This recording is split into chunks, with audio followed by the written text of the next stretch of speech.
Magandang gabi sa bawat isa. Muli, night devotion tayo. At ngayon ay dito na tayo sa chapter 8, verse 11. Verse 11 hanggang 20 yung ating babasahin. At yun, may share ko lang, medyo malalim yung pakahulugan nito. At sana maunawaan yung aking explanation patungkol dito. At yun lang, may mga salita akong sasabihin na baka hindi nyo po maintindihan, pero pwede po kayong mag-comment po dito sa baba ng aking video para po ma-explain ko po ng maayos at may paliwanag ko po siya ng maayos at sana hindi po ako ma-restrict.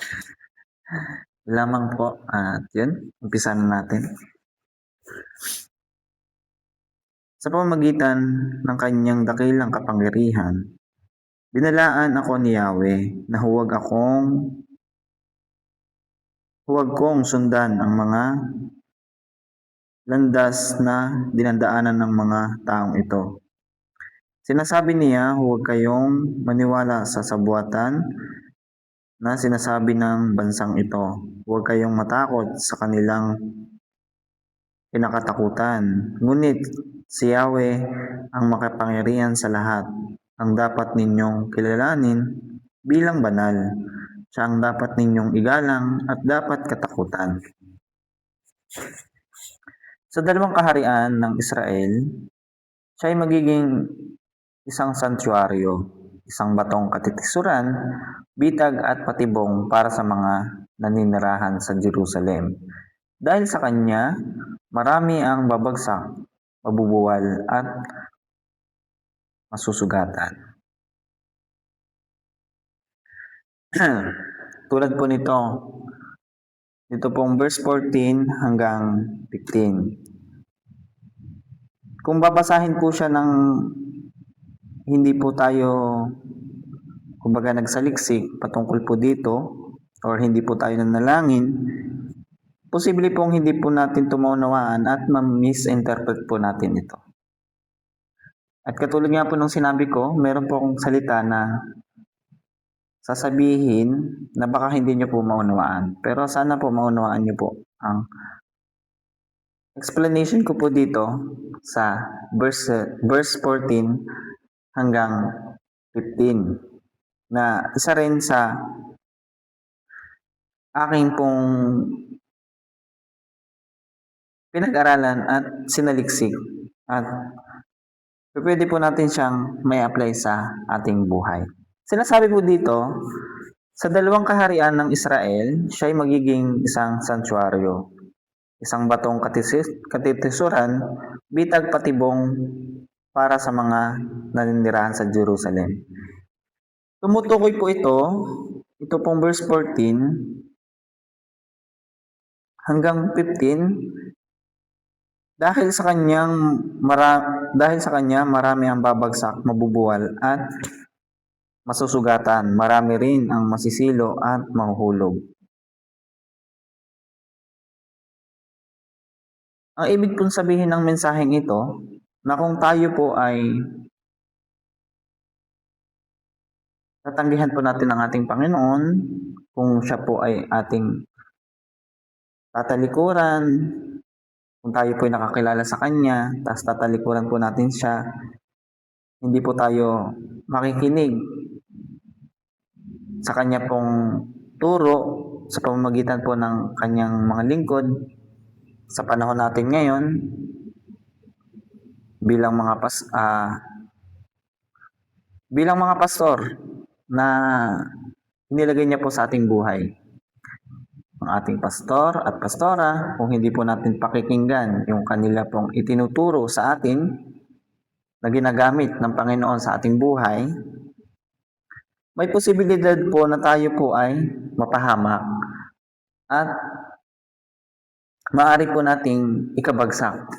Sinasabi po dito.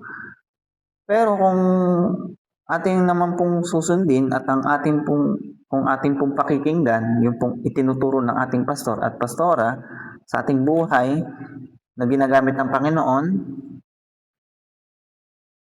sa ating buhay, tayo po ay mapapabuti. Yun po yung pagkakaunawa ko po dito at pagkakaintindi. At wala rin naman pong ibang kahulugan ito.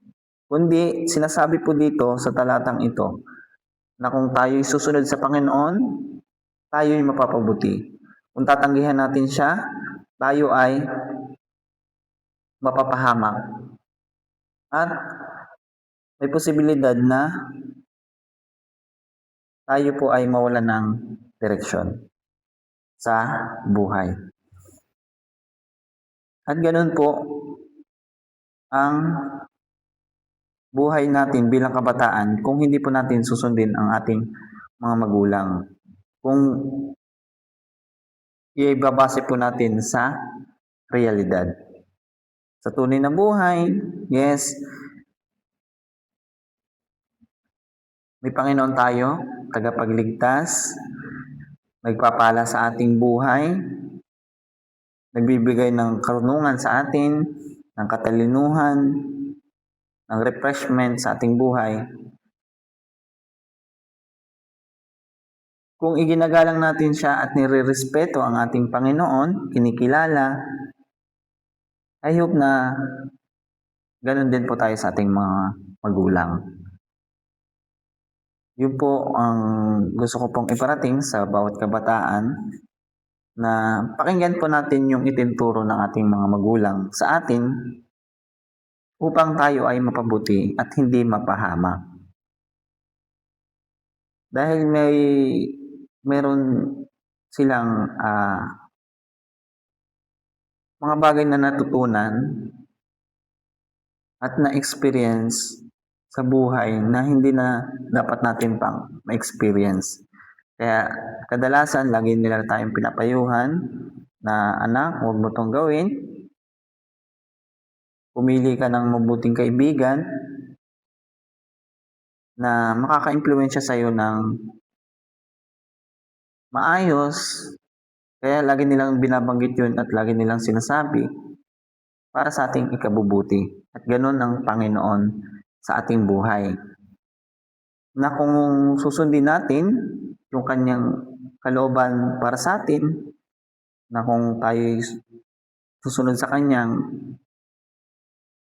sinasabi, tayo ay mapapabuti at hindi tayo mapapahama. At yun po, isa po sa aking natutunan po dito sa Isaiah chapter 8 verse 11 hanggang 15. At ngayon ay dito na tayo sa verse 16 hanggang 20. Medyo mahaba-haba lang pala itong ating paliwanagan. Pero sana po ay naunawaan niyo po yung aking gusto pong sabihin. Verse 16, ingatan mo at patibayin ang mensaheng ito para sa aking mga alagad. Maghihintay ako kay Yahweh na malikod sa bayan ni Jacob at sa kanya ako aasa. Ako at ang mga anak na kaloob niya sa akin. Mali. Ako at ang mga nakaloob kaloob sa akin ni Yahweh ay palatandaan at sigasig sa Israel mula kay Yahweh na makapangyarihan sa lahat. Naninirahan sa bundok ng Zion. Kapag may nagsabi sa inyong sumangguni kayo sa mga espiritu ng mga patay at sa mga manghuhula, hindi dapat sumangguni ang mga tao sa kanilang Diyos at patay para sa mga buhay. Ganito ang inyong isasagot. Nasa inyo ang aral at tagubilin ng Diyos. Huwag kayong makinig sa mga sumasangguni sa espiritu at ipapahamak lang kayo ng mga iyon.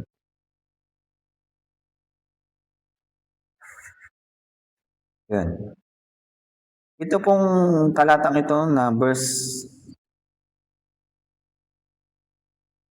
19 to 20, tulad po nitong binabanggit po dito, kapag may nagsabi sa inyo na sumangguni kayo sa mga espiritu ng mga patay at sa manghuhula, hindi ba dapat hindi hindi ba dapat sumangguni ang mga tao sa kanilang Diyos at patay para sa mga buhay? Sinasabi po dito na huwag tayong sasangguni sa espiritu ng mga patay. Yung pakikipag-usap sa patay or dun sa mga tao na nakikipag-usap sa mga patay. Yun nga po yung sinasabing espiritista. Dahil kapapahamak po natin yun. At huwag po tayong sumangguni sa mga manghula, kundi sa Diyos lamang tayo sumangguni at humingi ng patnubay at gabay. Sapagkat ang Panginoon, siya po ang naglikha sa atin at siya lang po ang tawag doon, ang papurihan at hingaan ng gabay at wala na pong iba. Sapagkat siya po yung nagpapala sa atin at siya po ang merong authority sa atin na magbigay ng mga bagay na kailangan natin.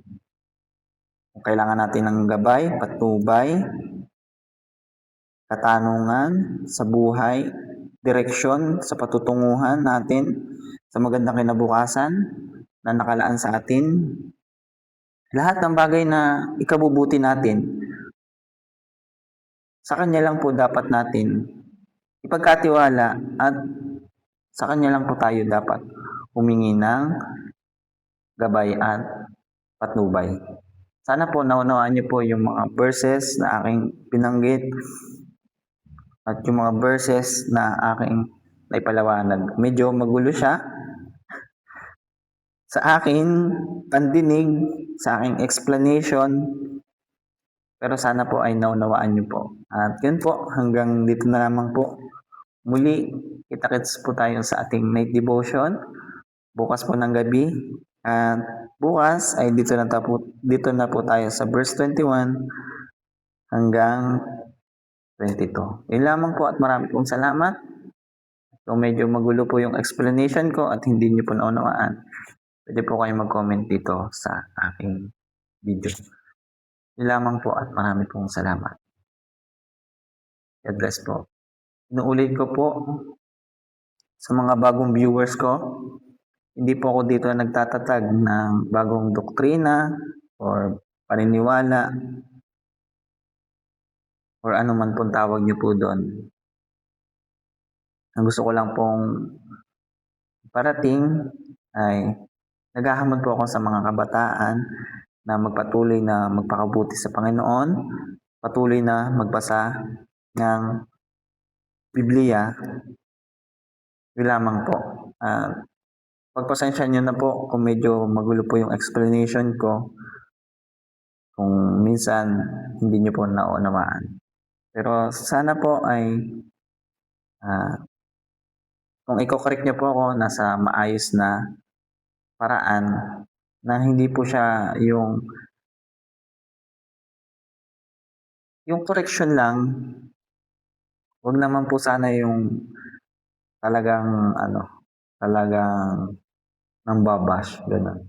Yun lamang po at marami pong salamat. God bless po ulit. Bye-bye.